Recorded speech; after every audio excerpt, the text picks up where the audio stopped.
Boa noite, pessoal. Graça e paz para todos vocês. Fiquei feliz com essas cadeiras aqui. Posso usar, né? O ministério aí tá. Vocês são muito corajosos, né? Amorim, de fazer um congresso assim em novembro, né? Em dezembro, né? Que em dezembro a galera já está. Mas que coisa, que no apagar, né, das luzes desse tempo, né, Rodrigo? A gente poder tá aqui compartilhando esse final de semana sobre aquilo que derrete o coração, né, do nosso Pai. Então, que privilégio, viu? A Elizabeth, Congresso de Família era para estar com a Elizabeth aqui, né? Mas ela fez um procedimento médico hoje pela manhã, e aí ela precisa passar o dia, até outro dia, assim, bem pianinho, descansando. Está bem, graças a Deus. Mandou abraço aí para vocês, né? Mas não pôde vir. Tem uns casais queridos que estão, do Garcia, que estão aqui com a gente, né? Possível que mais alguém chegue também. E então me foi dado assim um assunto, um tema, facinho, né? Moleza. Todo mundo tira de letra. Criação de filhos. É mole, né? Isso aí Eu acho que eu já comentei aqui do rapaz que ele era solteiro. Aí ele foi escrever um livro sobre criação de filhos. Aí ele botou o título, né? Os 10 mandamentos sobre como criar um filho. 10 mandamentos. Aí ele se casou e teve filhos. Aí ele pegou aquele livro, olhou e reescreveu com o título 10 conselhos de como se criar um filho. Aí o filho foi crescendo, chegou na adolescência. Aí ele olhou para aquele livro e disse: eu preciso reescrever um novo título, que ficou 10 palpites de como criar um filho, né? E a gente depende, na verdade, inteiramente do Senhor. A gente sabe disso. E eu gostaria aqui, como que com vocês, nós temos aqui gente casada, gente que quer casar, não é? Mas eu queria assim como que chover no molhado, a gente lembrar de algumas coisas que são importantes. Nesse tema de criação de filhos, eu não queria trazer assim uma palavra que gerasse ansiedade ou peso, culpa para vocês, mas a palavra, quando comecei a orar sobre isso, a palavra que veio assim foi sobre mais, né? Sermos mais. Eu não sei quanto você está se saindo como pai ou como mãe, mas assim de uma maneira graciosa, sem isso ser uma agonia, mas assim, de nós estarmos abertos a mais do Senhor, de o Senhor nos ajudar. Obrigado, mesmo. Muito obrigado.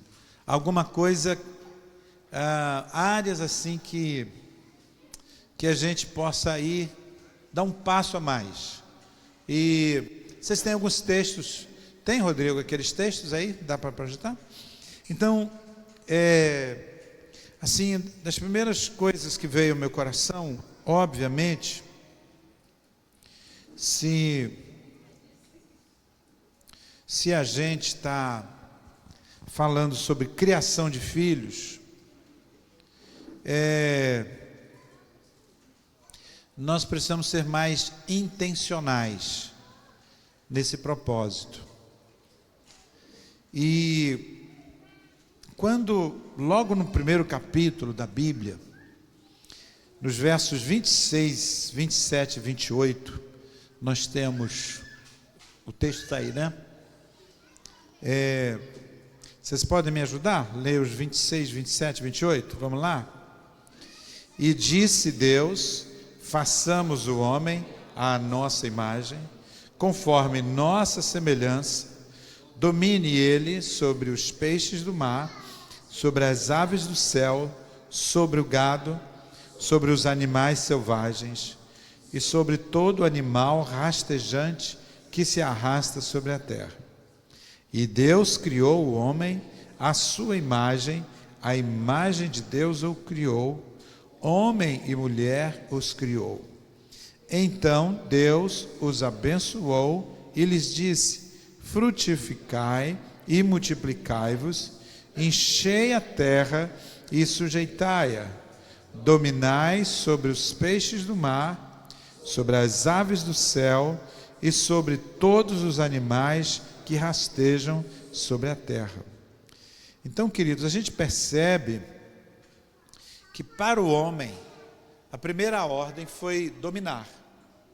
O verbo é ação que vem logo de pronto para o homem: domine. Então, o governo que é entregue para o homem. Mas quando ele fala aqui já ao casal, não é? Quando ele já está aqui dizendo homem e mulher, então, através de uma bênção, então é uma ordem que em si é uma bênção. Normalmente a gente tem a obediência e vem a bênção, mas essa ordem aqui em si já é uma bênção, que é essa bênção da frutificação. Então, assim, a primeira palavra de Deus para o casal é: tenham filhos. Essa é a primeira ordem que a gente tem nas Escrituras, né? Para o casal. Isso hoje, desde a década de 60, isso começou a ficar desvanecido na nossa mente e no nosso coração. Essa realidade de hoje já não tem a potência, a clareza que havia num tempo que não está tão distante assim, e que até os nossos pais, de certa forma, viveram, em que a paternidade estava muito ligada realmente ao propósito, à realidade do casamento. Com a pílula anticoncepcional, começou a criar uma dissociação disso. Então, isso foi sendo colocado de lado, e hoje, em algumas situações, gerar filho é quase um acidente de percurso. Ih, estou grávida. Claro, a esposa lá dizendo, né? E agora o marido responde.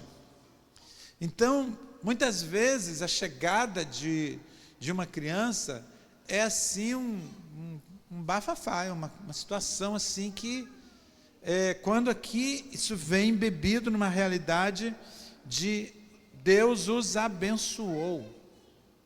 Então, gerar filhos é uma bênção.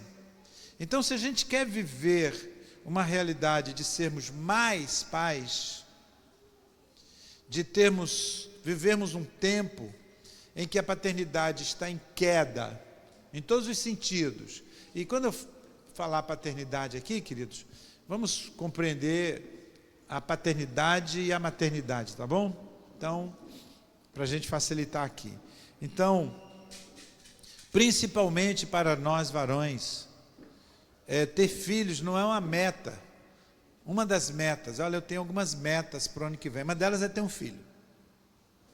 Eu tenho outras, depois eu vou focar nas outras, mas agora a meta é ter filho. Ter filho não é uma meta, ter filho é um propósito que o Senhor tem estabelecido. E isso é gerido, foi confiado a uma realidade familiar.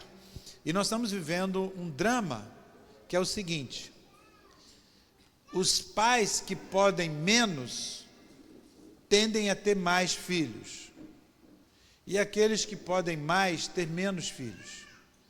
E quando eu digo os pais que podem menos, eu não estou me referindo simplesmente a uma questão financeira. Eu estou me referindo a uma situação que recentemente, por exemplo, nós estávamos uma vez num sepultamento em que alguns irmãos se conheceram ali, porque o pai dele tinha morrido. Então, vários se conheceram, disse, olha, eu também sou filho dele, porque aquele homem que partira teve filho com várias mulheres, mas diversos, e saiu todo mundo com a dúvida, no total, quantos filhos seriam? Alguém falou de 15, outro de 21, ninguém sabia o certo, mas quem tinha chegado ali com 10, percebeu que estava errado, né? Então, por outro lado, a gente vê uma briga jurídica, legal, não é? Para que 2 homens adotem uma criança. Então, quem não está realmente com essa incumbência, chamado, está querendo ter filhos. E no nosso meio evangélico, cada vez mais os casais estão pensando em ter menos filhos. E deixa eu falar uma coisa aqui. Às vezes um casal ter um filho é um milagre, mas às vezes é preguiça.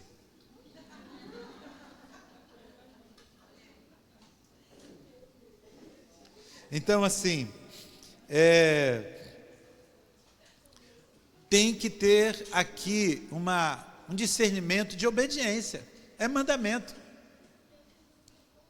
No início do nosso casamento, Elizabeth, ela tinha assim um medo muito grande de ter filho. E assim, graças a Deus, isso nunca me deixou assim ansioso, porque eu compreendi uma coisa: ter filhos é o propósito de Deus, é natural, isso vai acontecer. E quando o Pedro chegou, uma mãe que ela não sabia que estava ali, né? Floresceu. É algo extraordinário. Então, aquilo que o Senhor estabelece, Ele nos ajuda, né? Ele nos capacita para a gente viver, para a gente ser bem-sucedido. E às vezes tem uma dificuldade para se gerar filhos, quer do marido, quer da esposa, às vezes até de ambos. Mas existe um recurso divino. O nosso pai só tem um filho natural, que é Jesus. E tem uma galera enorme adotada, eu sou um deles, e você também. E com uma equivalência sobrenatural. Carlos Sack adotou filho, né? E ele me falando sobre essa experiência, um negócio tão maravilhoso. E ele dizendo assim, é uma nova identidade que aquela criança recebe. Ela realmente, ela é vista perante os homens, perante a lei, é filho. E a igreja só tem um natural, todos os outros são adotados e todos são equiparados à primogenitura. Hebreus diz que a igreja é a assembleia dos primogênitos. A mesma herança de Jesus como primogênito, além dele abrir mão da unigenitura, abriu também da primogenitura. E todos nós recebemos uma herança de equivalência como primogênitos. Então, nós precisamos ser mais pais, intencionalmente, levar isso a sério. A sociedade, o grupo que não gera por casal, em média, 2,1 filhos, essa comunidade, essa tribo, esse povo vai desaparecer. Então é uma coisa de vida ou morte. E por isso o Senhor colocou isso no início. Então, como não dá para ter 0,1 filho, né? 2,1, como é que vai ser? Você tem que arredondar. É o único caso que você não precisa passar de 0,5 para arredondar. De 2,1 você já arredonda para 3. Esse é o mínimo. Lá nós ficamos no mínimo, né? Nós ficamos ali na obrigação, né? Com o Pedro, que a gente brinca, a gente sempre apresentava, né? Que é 1 Pedro, 2 Samuel e 3 João. Aí eu dizia, não tem um quarto, né? Mas aí a gente queria ter uma filha, mas Elizabeth não pôde mais. E a gente até tinha um nome, né? Que era Sara. E é uma história muito bonita, porque nós não demos nenhum palpite. E o Samuel, nosso segundo filho, não sabia disso. Mas a gente ficou na torcida. Já pensou, Elizabeth? E depois, quando ele vai comunicar para a gente, ele diz: olha, a gente orou, pensou, e aí? Vai ser Sara.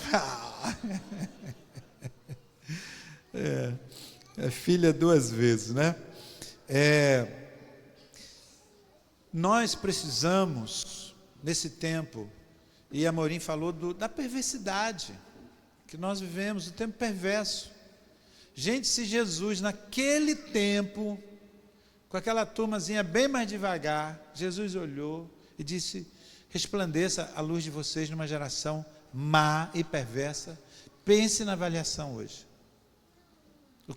Como é que Jesus vai descrever essa geração? Não é?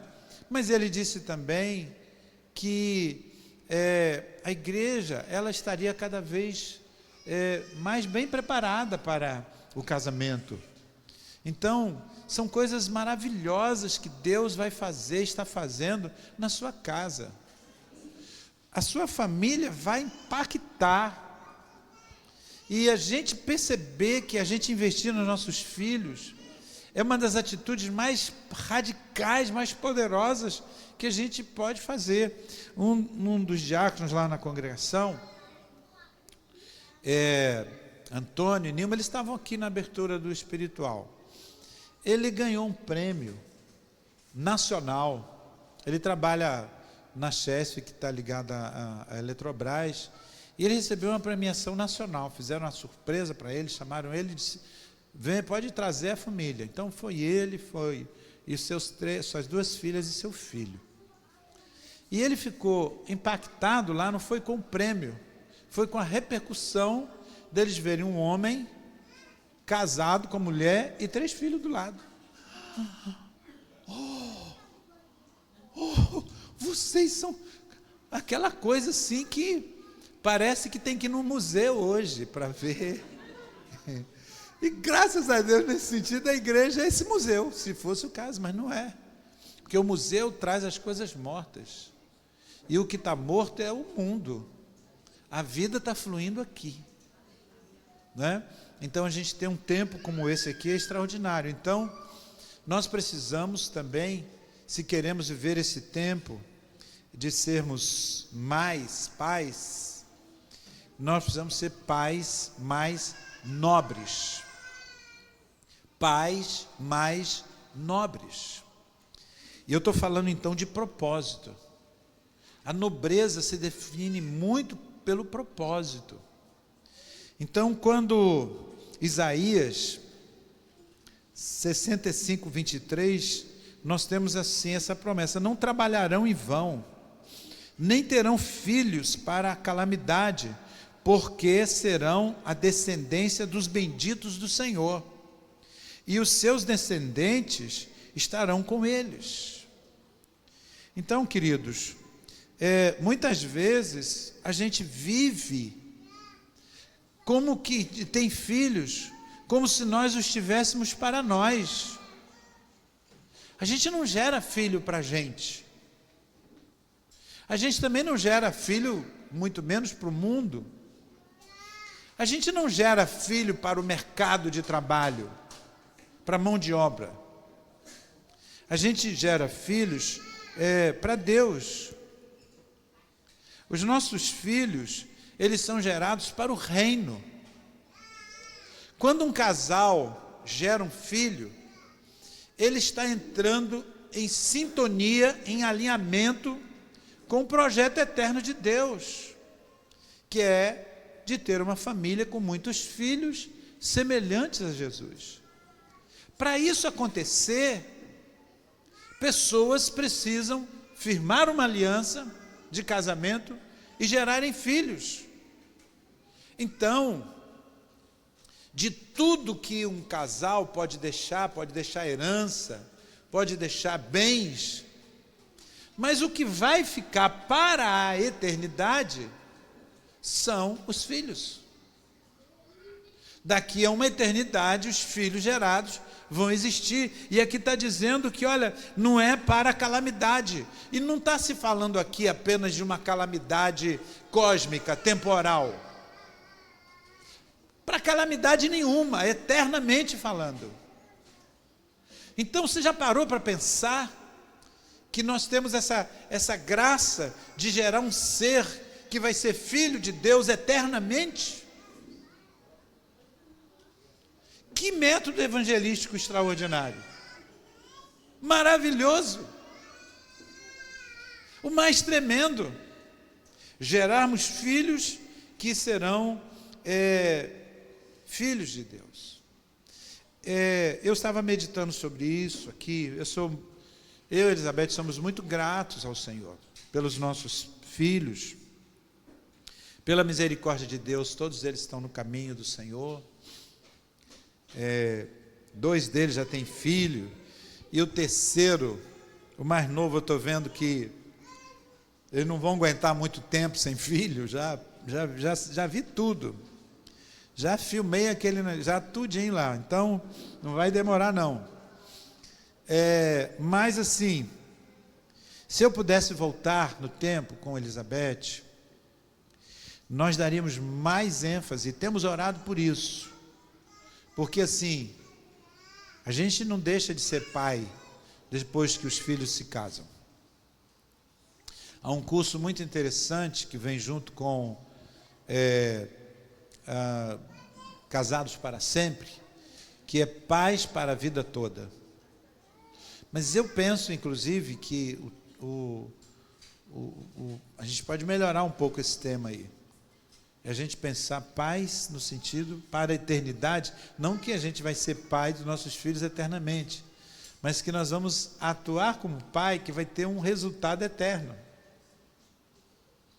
De nosso filho, nossa filha, ser eternamente filho e filha de Deus.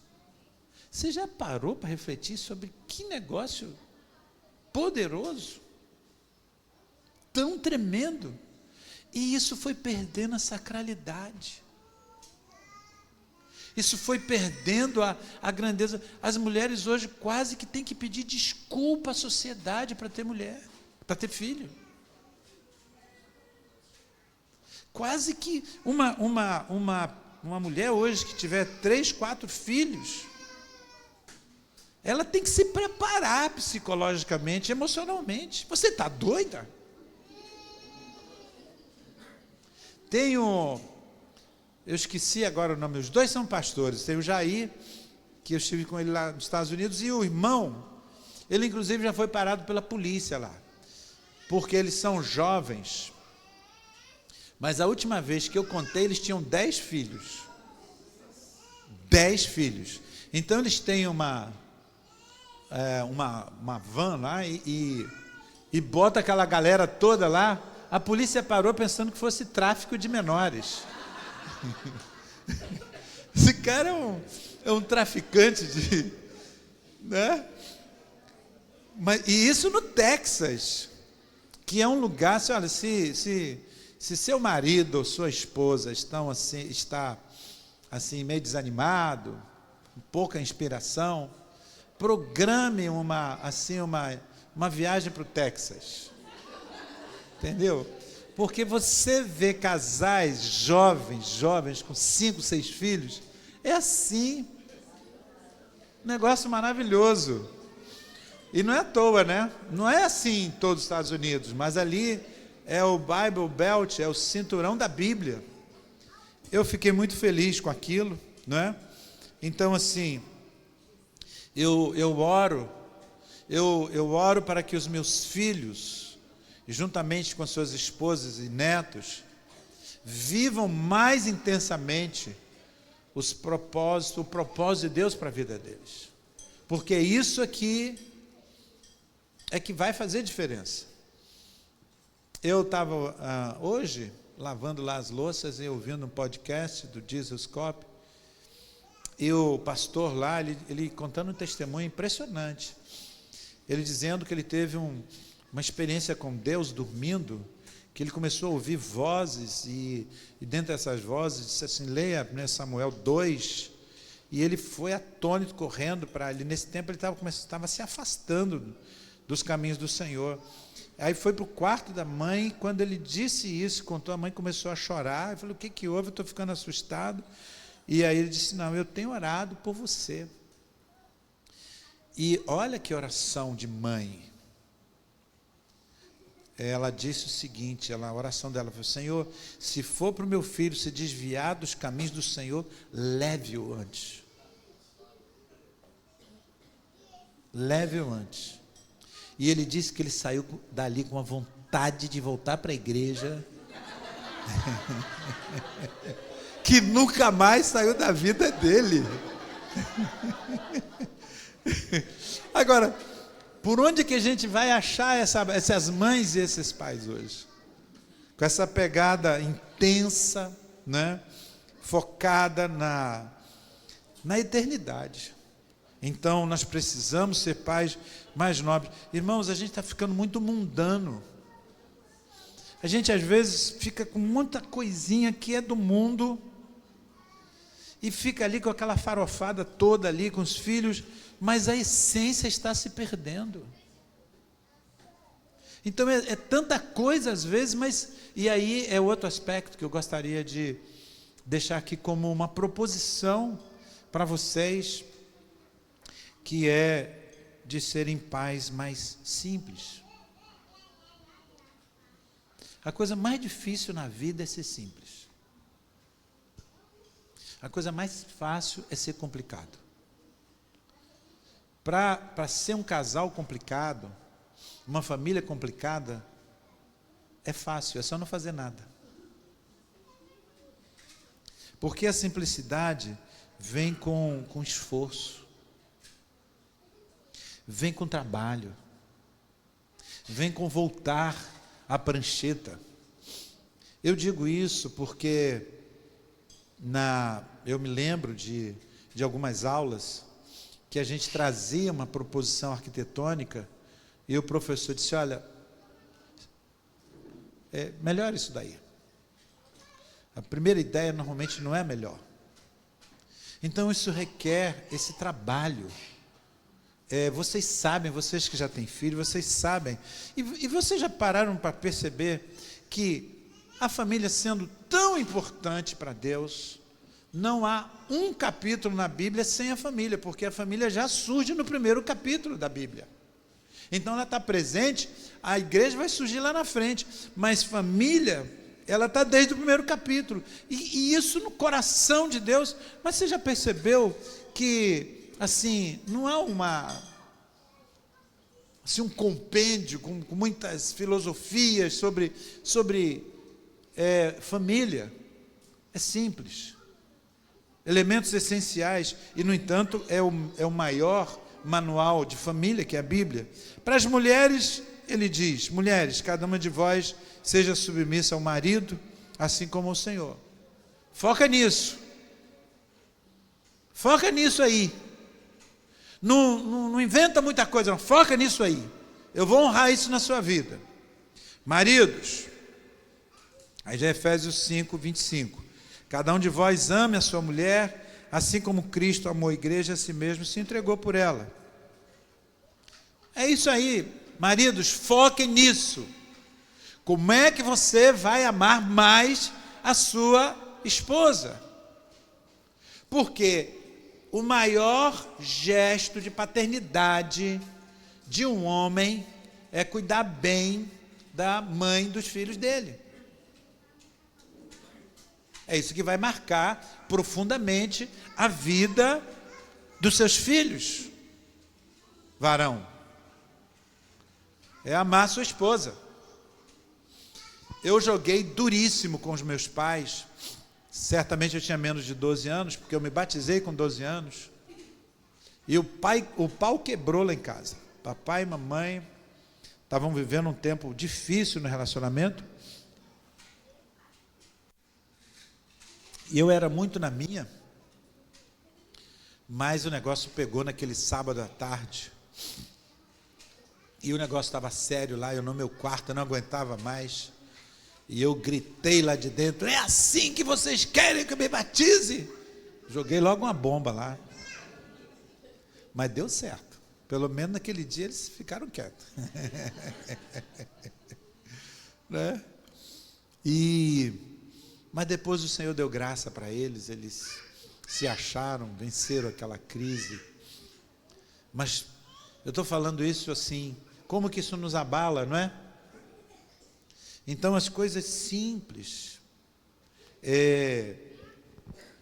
e a gente observa que Paulo, ele traz todo aquele gigantismo de revelação, que você vai, meu Deus, revelação, Colossenses, Efésios, ele vai fazendo aquilo tudo, e depois como é que ele operacionaliza aquela grandeza, aquela revelação toda? Ele vai falar de pai, de mãe, marido, mulher, filho e filha. Ou seja, esses planos, essa hecatombe celestial, isso tudo passa pelas coisas simples, de ter que ir na padaria comprar pão, não é? E às vezes a Elizabeth me pede para fazer umas coisas na pior hora que eu acho que ela poderia me pedir. Eu digo logo não posso fazer. Aí daqui a pouco, tá bom, vou lá. Né? Porque é ali que a gente vai aprender. Então essa relação, não é? Entre o casal, eu estava meditando nisso aqui, irmãos, e pensando uma coisa: a importância do casal. Você vê que na Bíblia a gente percebe o seguinte: os filhos nunca conheceram um mundo sem pecado.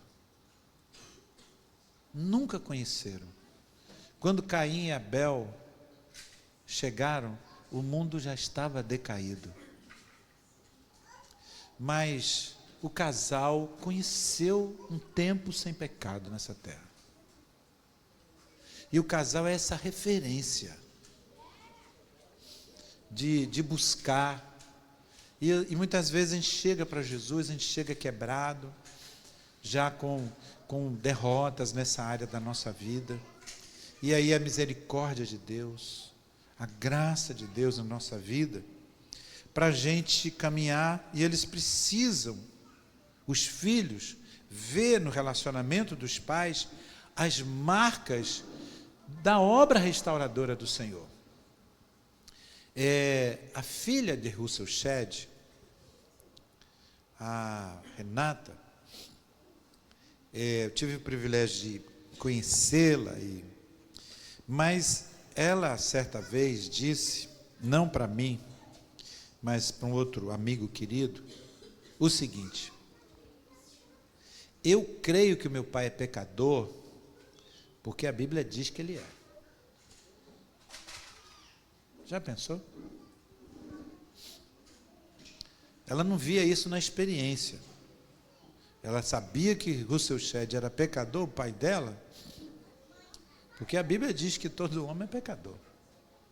Então, a gente voltar para as coisas simples, para uma vida simples, uma comunicação mais simples, conversar com os nossos filhos de maneira mais simples, lidar com o erro deles de maneira mais simples. Às vezes a reação dos pais é pior do que o erro do filho. Então, essa simplicidade, e aí a gente conhecer, olhar para uma realidade também de pais mais geracionais. Pais mais geracionais. A gente tem uma visão mais longa. Eu queria trazer aqui dois testemunhos. Um, nesse sentido, é um testemunho, né? Que é exatamente o caso de Ezequias. Olha que coisa absurda. Lá em 2 Reis 20, 17 e 19. Dias virão, isso aqui é Isaías trazendo uma palavra profética. Dias virão em que tudo que tens em teu palácio, ele tinha acabado de mostrar tudo para os babilônicos, se achou, né? E saiu abrindo, mostrando todos os tesouros, mostrou o templo para os babilônicos, gente de longe. Todas as riquezas que os teus antecessores acumularam até o dia de hoje, nada restará, diz o Senhor. Então, uma perda geracional, mas vai além. Serão levados até mesmo alguns de seus próprios filhos, que tu gerares.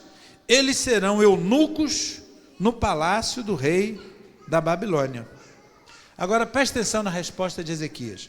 Então Ezequias disse a Isaías: boa é a palavra do Senhor que proferiste, pois ele havia entendido que haveria paz e segurança durante sua vida. Isaías diz assim: olha, vai ser tudo carregado, seus filhos, alguns deles vão ser levados, vão ser emasculados, não vão poder gerar filhos, tudo isso vai acontecer. Aí Ezequias solta um glória a Deus, porque eu não vou ver nada disso. Então, amados, nós precisamos pedir ao Espírito Santo para nos manter numa tensão escatológica, em que o nosso coração deve desejar ardentemente a volta de Jesus na nossa geração. Enquanto isso, a gente prepara os nossos filhos para que, se o Senhor não vier na nossa geração, eles estejam preparados para terem os seus corações ardendo na geração deles e prevalecerem naquele tempo. Pedro Arruda, cadê ela? Eu olhei para ela. Está ali. Pedro Arruda, uma vez estava falando para a gente, num retiro de família, e essa palavra marcou muita gente, né? Que a gente não nasce numa geração, a gente nasce para uma geração. Então, a gente ter esse discernimento geracional. Aí você tem um outro exemplo muito interessante, que é de Davi, lá em 2 Samuel 7, 18 e 19. Então o rei Davi entrou, sentou-se perante o Senhor e disse: quem sou eu, Senhor Deus, e quem é minha família, para que me tenhas trazido até aqui? Ele queria fazer uma casa para o Senhor. Você disse: você vai fazer uma casa para mim? Eu é que vou fazer para você, rapaz. Você ainda não entendeu. E ele fala de uma promessa geracional.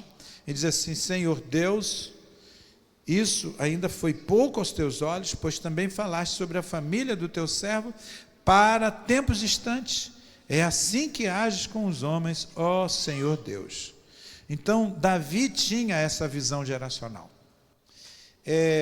No encontro de homens que nós tivemos lá, recentemente, eu fiz um exercício com os irmãos. Eu disse assim: olha, vamos fazer uma viagem no tempo aqui, a minha própria experiência. Se ao invés de eu ter nascido em 1963, se ao invés de estar agora, em 2024, eu estivesse lá em 1824, 2 séculos atrás, primeira Constituição do Brasil, e se lá eu tivesse os mesmos 3 filhos que o Senhor nos concedeu, e se esses 3 filhos tivessem, cada um deles também, 3 filhos, e isso acontecesse sucessivamente até hoje, Sabe quantas famílias teriam hoje sobre a terra, a partir de mim, de Elizabeth? Quase 20 mil famílias. Quase 20 mil famílias. Então, a palavra que o Senhor está nos dando para o retiro da família ano que vem é: minha família, uma nação. Você olhar para a sua casa como uma nação. Porque se 1000 anos é como um dia, 100 anos é o quê para o Senhor? Então, nós termos, é um piscar de olhos para Jesus, a gente ter essa visão geracional. E isso, irmãos, não há de apagar no nosso coração o desejo ardente da volta de Jesus. Porque se esse fogo apagar no meu coração, eu não tenho fogo para passar para outra geração, se o Senhor não vier nessa. Esse fogo tem que arder agora no nosso coração. E olharmos de maneira estratégica. No curso Veredas Antigas, Craig Hill, que para mim é uma das pessoas, talvez, que tenha mais, que eu conheça, assim, graça de Deus para falar a família, ao coração da família, principalmente.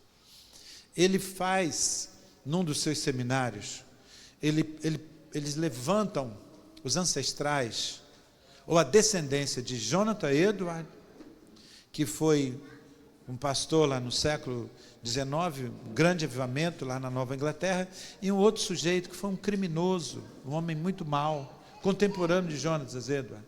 E aí eles vão montando essa genealogia, e ele vai mostrando quanta miséria que veio daquela descendência daquele homem, e quanta riqueza, quantos pastores, quantos missionários, senadores, e acho que chegou a ter, não me lembro agora, ser vice-presidente, mas uma coisa extraordinária. Então, irmãos, eu sei que às vezes a gente, meu Deus, eu estou tentando terminar o ano, o Elcio está falando para daqui a 200 anos, eu não aguento um negócio desse. Mas lembre-se de uma coisa: o seu Deus, Ele é Deus de geração em geração, e de eternidade em eternidade. Você tem que ter essa visão geracional, para saber que os seus atos agora, eles repercutirão, mesmo depois de você partir daqui. E rolou uma conversa lá no grupo lá da família lá, e interessante, o Pedro falando da alegria de que o filho dele, Benjamin, conheceu o bisneto, o bisavô, desculpa. Conheceu o meu pai, minha mãe e os pais da Elizabeth. E ele não conheceu o vovô Nuca, o vovô Jota, os meus avós. Você já parou para pensar por que a Bíblia traz tanta genealogia? Confessa aí, você quando chega na genealogia, você lê ou você pula?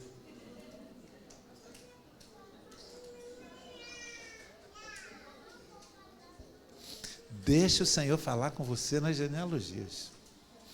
Eu tenho tido algumas experiências muito interessantes. A gente não lembra, a gente não sabe às vezes nem o nome do bisavô. Mas a Bíblia está dizendo lá, olha, o pessoal tinha uma visão geral, vai até Adão. Pensa num negócio desse. Então, isso abrir nosso coração. Se o Senhor não voltar nessa geração, o impacto da Casa Farol, o impacto dessas famílias, reverberando por aí, é mais fácil ver o efeito do mal, não é? Mas o efeito do bem é que vai prevalecer.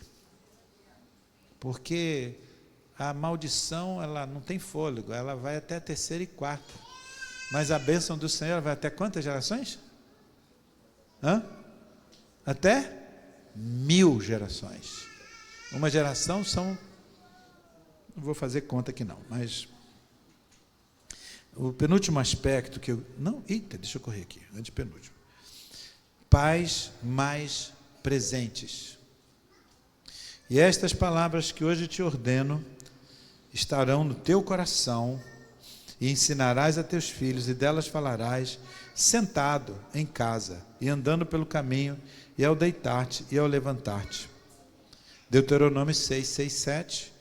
E vamos ler o texto clássico de Provérbios 22, 6, está aí, não está? Instrui, tá? Próximo aí. Provérbios 22, 6. Está aí. Vamos lá? Instrui a criança no caminho em que deve andar, e mesmo quando envelhecer, não se desviará dele. Então, é ensinar no caminho, não é ensinar o caminho. Você tem que estar lá com ele. Você tem que andar com ele. Cada filho é uma história, vocês sabem disso. Então não adianta você tratar filho da mesma maneira. Se você quer arrumar uma encrenca, trate seus filhos da mesma maneira. Porque eles são diferentes. E uma vez eu estava vendo uma entrevista com uma empresária muito bem sucedida. E essa mulher, quando foi falar do café da manhã dela com os filhos, mas ela falou do café, ela tal, que tal. Aquilo me chamou a atenção. Ela continuou falando da rotina do dia dela. Quando terminou, aí eu entendi. Por que ela destacou tanto o café? Porque era o único momento que ela tinha com os filhos. Era na hora de tomar café.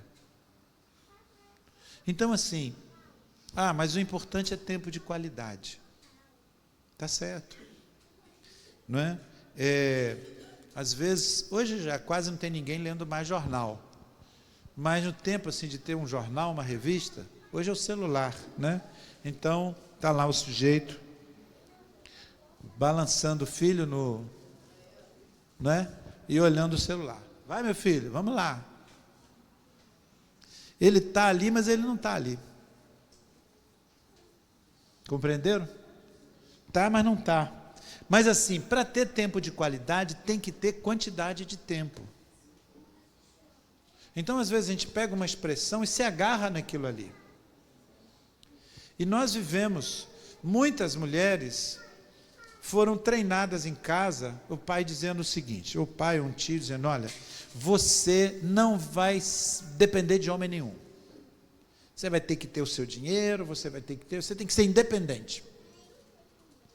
Então, irmãos, são alguns conceitos que a gente tem que parar e dizer assim, qual é o capítulo e versículo que diz isso?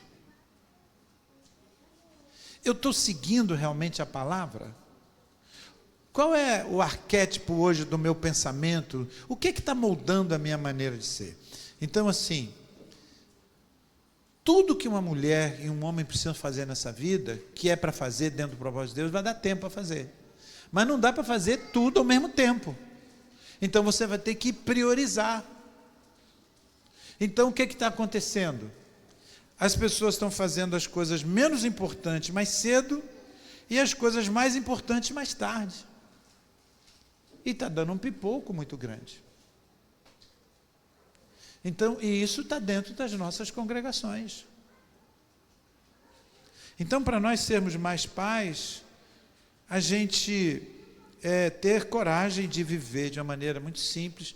É muito interessante a questão de pais presentes e de presentes.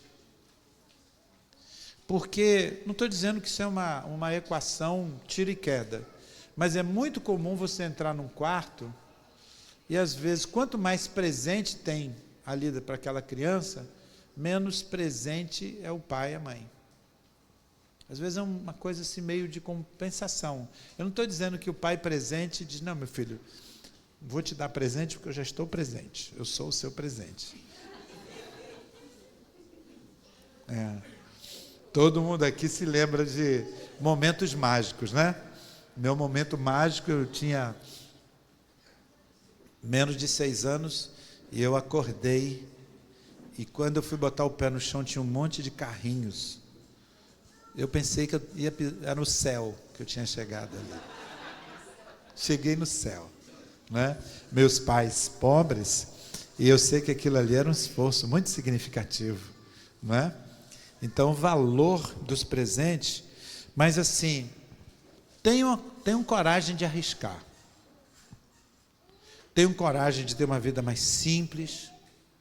Eu creio que os homens precisamos ser mais corajosos de conversarmos com as nossas esposas.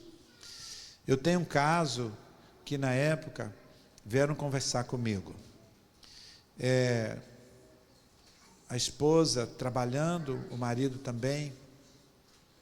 Eles disseram: a gente está compreendendo que seria muito importante eu parar agora para me dedicar aos filhos e mais tarde voltar a trabalhar.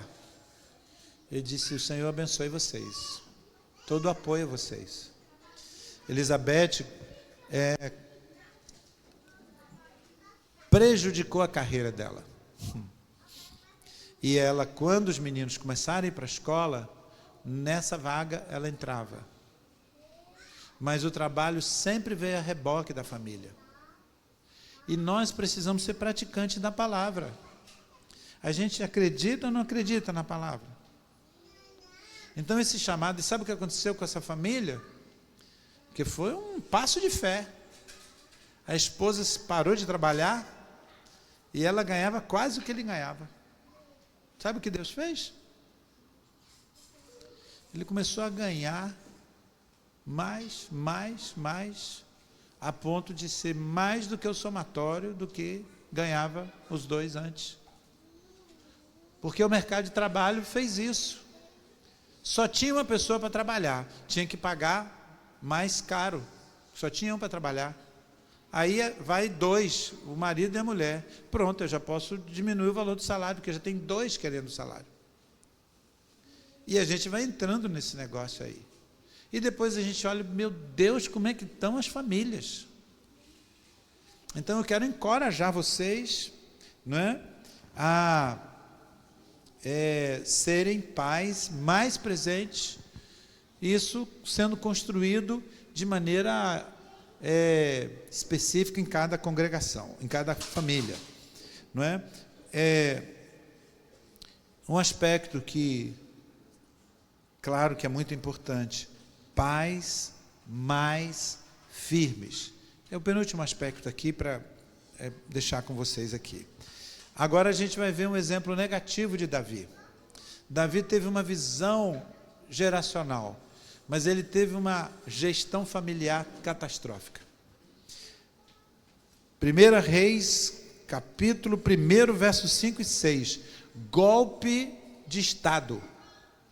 Adonias, filho de Agite, se exaltou e disse: filho de Davi, eu reinarei. E preparou para si carros e cavaleiros e 50 homens que corressem adiante dele. Seu pai nunca o havia contrariado, dizendo: por que fizeste assim? Além disso, ele tinha boa aparência e era mais jovem do que Absalão. Então Adonias tentou dar um golpe e se tornar rei, passando por cima da vontade de seu pai Davi. Desde que Davi pecou, a tragédia marcou muito a casa de Davi, a gente sabe disso, não é?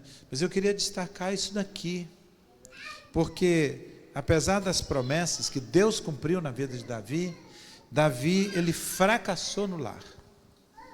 Davi foi um pai, foi um homem tão conquistador e foi um frouxo dentro de casa. Ele não tinha coragem de se posicionar. E isso tem sido, irmãos, uma tragédia. Olha, quem não quer passar vergonha, não tenha filhos. Porque você vai pagar mico um atrás do outro. É um atrás do outro. Você vai ficar morrendo de vergonha. Porque você vai imaginar o que esse pessoal vai pensar de mim. Que não educa essa criança, olha o que ele fez, olha o que ele falou. Né? Então, para ser pai, você tem que ter coragem e cara de pau. Não é?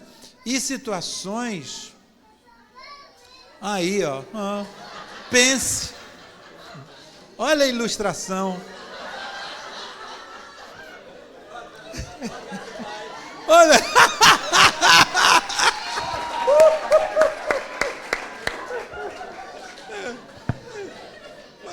Mas isso aí é moleza. Essa é a vergonha que todo pai quer passar. Mas a gente sabe que tem cada história, né? Então, assim, em nome de Jesus, usem a vara. Não usem a vara na vida de um homem. A partir de 12 anos é um homem, é uma moça. Não use a vara a partir dessa idade, aproveita. Porque depois você não vai poder mais usar.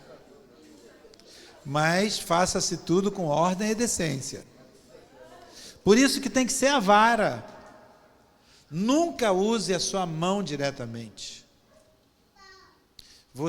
A mão que acaricia, a mão que protege, não é ela que vai tocar o corpinho do seu filho, da sua filha, para disciplinar. Vai ser um elemento neutro, vai ser a vara. Você não vai agredir o seu filho, você vai disciplinar o seu filho. E daqui a pouco, quando você não puder mais usar a vara, você vai continuar usando a vara enquanto ele estiver debaixo da sua autoridade, com restrições, com limitações, não é? Que vão ser impostas. Isso é expressão de profundo amor. Então, assim, essa tarefa principal é dos maridos. Um irmão muito querido, ele agora está no exterior, mas um dia ele trabalhava no Polo, ele disse assim: Elson, me ajude, porque eu chego em casa, a minha esposa quer que eu discipline nossos filhos. Eu vou queimar o meu filme com elas. Eu já passo o dia todo fora, e vou chegar lá e vou disciplinar. Eu falei: você tome vergonha, porque é você que tem que fazer isso. É você que tem que executar isso, né? Aquela famosa frase que é uma bênção tremenda: eu vou falar com seu pai quando ele chegar. Isso funciona, isso tem que funcionar. Tem que funcionar. Essa santa disciplina não esvazia a autoridade de um diante do outro. Mesmo que você não concorde. Mesmo que você não vá lá e pegue o seu filho porque o seu esposo está disciplinando. Ora, Senhor, que ele faça aquilo ali com graça, não é? Porque só de você ter que pegar a vara, o Espírito Santo já está atuando. Vamos lá, hein? Vamos fazer direitinho, tá bom? Né? Tá ali, não é? E dá super certo. Quando o João Marcos fez 13 anos, no Barbaracá dele, eu entreguei, não sei se eu já contei isso aqui, acho que uma vez eu toquei, assim, tinha um par de chinelo, irmãos, aquilo foi assim uma provisão celestial. Um par de chinelo de couro com solado de pneu de caminhão. Pense, Deus me deu aquele recurso na viagem, uma viagem indo para o Rio de Janeiro de carro, os dois só faltava capotar o carro, capotar dentro do carro. Aí eu falei: ó Senhor, quando eu olhei aquilo ali, Senhor, isso é do Senhor. E aquilo foi passando, né? A gente usava com parcimônia, claro, né? Mas aí, quando chegou, ele fez 13 anos, falou: olha, meu filho, isso aqui agora não tem mais uso, né? Então eu entreguei para ele e foi uma festa, né? Foi uma grande festa, né? E eu quero terminar então, gente, assim, esse é o tempo de Deus para sermos mais pais, né? Pedimos graça do Senhor, não é a gente sair daqui, meu Deus, com culpa, né? Todos nós fracassamos feio em muita coisa. Tem hora que a gente não tem a menor ideia do que a gente vai fazer, né? E a gente tem que ir para a presença do Senhor, clamar ao Senhor, né? Pedir misericórdia a Ele.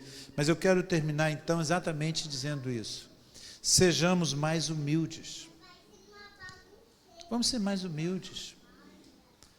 Sujeitando-vos uns aos outros no temor de Cristo. Deixa eu fazer uma pergunta para você. Quem é que você, além de você e seu cônjuge, você permite tocar na vida do seu filho? Eu não estou dizendo tocar com vara, porque eu creio que isso é exclusivo dos pais. O uso da vara é exclusivo dos pais. Mas tocar na vida dos seus filhos, de trazer uma palavra para eles, discipliná-los, corrigi-los. Quem? Quem que você permite? Ou seu filho é só você que pode tocar? Porque na escola é assim hoje. Antigamente, se o filho ficasse de castigo, os pais iam lá e agradeciam. Hoje vai lá e bate no professor. É assim que está. É a desgraça lá de 68, que chegou até nós. Então, assim, quem além de você discipula seu filho? Quem é o discipulador de seu filho além de você? Com quem você pode abrir e compartilhar situações difíceis? Então a gente precisa ser humilde para reconhecer que tem hora que a gente não consegue sozinho. Algumas vezes eu parei, falei, Jamir, venha cá, por favor. Irani, nos ajude aqui. E a gente olhar para os filhos e dizer, nossos filhos. Olhar para os filhos da igreja e dizer, nossos filhos. Vamos dizer? Nossos filhos. Nossos filhos. Então, assim, o pessoal às vezes fala, assim, que filho de pastor fica traumatizado porque fica todo mundo em cima cobrando que é filho de pastor. Eu ficava feliz da vida. Tinha mais gente lá, de olho, de butuca lá, mais espiões para mandar a folha de serviço, né? Cheio de olheiros, né? Então a gente lidar com isso com um pouco mais de simplicidade, às vezes a pessoa pode trazer a coisa meio pesada, você vai filtrar, você conhece seu filho, sua filha, não é? E você permitir que outras pessoas possam chegar e tocar na vida do seu filho e da sua filha. Isso cria uma prática de sujeição mútua na vida da igreja. Os nossos filhos precisam ser ministrados dentro das nossas casas. Eu queria que nós terminássemos esse momento aqui, se a gente puder, 9h30, está na hora, né?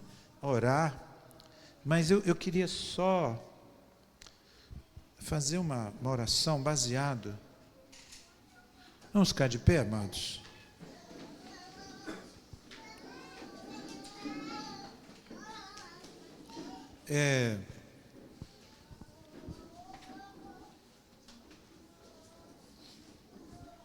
Eu estava lendo Ezequiel e me chamou muito a atenção uma palavra de transformação de Deus para o povo, quando ele diz assim: por isso, tu não devorarás mais os homens, nem deixarás a tua nação sem filhos, diz o Senhor Deus. Não te permitirei ouvir mais afronta das nações, e não levarás mais sobre ti o vexame dos povos, nem farás mais tropeçar a tua nação, diz o Senhor Deus. Olha o que o Senhor está dizendo aqui. A nação estava sendo destruída porque os homens estavam sendo devorados, e a nação estava ficando sem filhos. Então o diabo trabalha nisso, não é de hoje, minha gente. Porque se ele atinge o varão, se ele devora o varão, ele arrasa uma família. E se ele atinge os filhos, acabou. E nós fomos orar por isso na semana passada, e quando nós começamos a orar, os irmãos começaram a orar, Eu tive uma visão de um homem sequestrado. Esse homem estava sequestrado, ele estava preso numa cadeira, ele estava com as mãos amarradas para trás, ele estava com uma venda. Mas o que me deixou estarrecido nessa visão é que ele estava sequestrado dentro da casa dele. Ele não estava vendo, ele não estava agindo, ele não podia andar. Que lugar sagaz para se sequestrar uma pessoa e fazer da casa dele o esconderijo daquela pessoa sequestrada. Então eu creio que há um mover do Senhor, porque Jesus é o mais valente. Ele entra na casa do valente, amarra o valente e toma-lhe as coisas. Então há uma obra em curso do Senhor de resgatar homens que estão sequestrados dentro das suas próprias casas, não estão fluindo nesse chamado tão divino da paternidade, da hombridade. Mas o Senhor está movendo, e um encontro como esse aqui faz parte disso. Então eu creio que essa é uma noite de restauração, é uma noite de cura, especialmente na vida dos varões. Cristiano, você pode vir aqui orar sobre isso? Vamos orar acerca disso, de uma maneira específica, assim, por libertação, não é? Libertação, cura, o Senhor. E eu já tive uma experiência tão graciosa, irmãos. Eu estava ali no meio da adoração, o Senhor me fez viajar para uma situação da minha infância, aqui hoje, nessa noite. Eu creio que são primícias. O Senhor veio mostrar uma coisa que eu devia ter uns 5 anos de idade. Você acredita nisso? Ali. E o Senhor trazendo graça ao meu coração. Me fez lembrar, associar e entregar. Então vamos orar para que o Senhor esteja liberando, né, desses cativeiros caseiros, em que o mais valente entrou no pedaço para nos liberar, e essa obra poderosa, e você olhar para a sua casa com outra pegada, não é? Quando você estiver morto de cansado, acabadão lá, fala, meu Deus, isso aqui é que é ministério, isso aqui é que é ministério. Vamos orar, os varões aí, as irmãs, orem pelos maridos, vamos